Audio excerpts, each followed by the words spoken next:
আজি এটা ঘৰ হেণ্ডঅভাৰ কৰিছোঁ, ৱাৰিং আৰু ফল চিলিংটো কৰি। চাওক কেনেকুৱা হৈছে। এইখিনিতে মেইন চুইচটো এইখিনিতে দিছোঁ।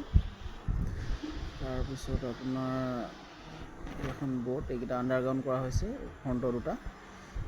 এইটো ফল চিলিং কৰিছোঁ, এইটো ফল চিলিংটো মই কৰিছোঁ। লাইটিংটো লগাইছোঁ, চব মই লগোৱা এইখিনি চব। এইটো ক'ব গ'লে সম্পূৰ্ণ অকলে কৰিছোঁ, ইয়াত মানে যোগালিও নাই। চব এইখিনি আণ্ডাৰগ্ৰাউণ্ড কৰা হৈছে। বৰ্ড দিছোঁ এখন টিভিৰ কাৰণে, টিভি লগাম বুলি কৈছে তেওঁলোকে। তো ডাইনিং হল বনাইছে এইফালে পাকঘৰটো আছে ৰ'ব। এইফালে আপোনাৰ এখন পাকঘৰত বৰ্ড, অলপ ডাঙৰ বৰ্ড দিয়া হৈছে, এখন মানে পাকঘৰলৈকে কণ্ট্ৰল কৰিব। ফ্ৰিজৰ কাৰণে বৰ্ড এখন লগাই দিছোঁ তাত। এইফালে মিক্সাৰৰ কাৰণে এক্সট্ৰাকৈ দিছোঁ বাৰু।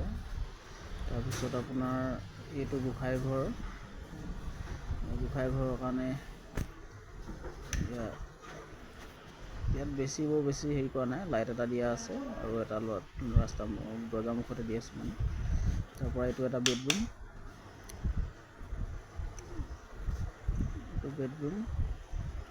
এইটো ৱাৰিং সম্পূৰ্ণ হৈ গ'ল এইখিনি আজি। খালি ইয়াত গিজাৰকেইটা লগাব বাকী আছে আৰু গিজাৰকেইটা কাষ্টমাৰে দুদিনমান দেৰিকৈ লগাম বুলি কৈছে। এইফালে গিজাৰ পইণ্ট দিয়া আছে। তাৰপিছত এইখিনিত আৰু এইটো আপোনাৰ ইনভাৰ্টাৰ ৰুম, মানে এইটো এটা বেডৰুমেই হয়। ইনভাৰ্টাৰটো ইয়াতে ৰাখিম বুলি কৈছে তেওঁলোকে, ইনভাৰ্টাৰটো ইয়াত ৰখা হৈছে। এখন বৰ্ড আজি মানুহ সোমাই দিলে। এইফালে আৰু এটা বেডৰুম আছে, সেইটো এতিয়া দেখা পাব।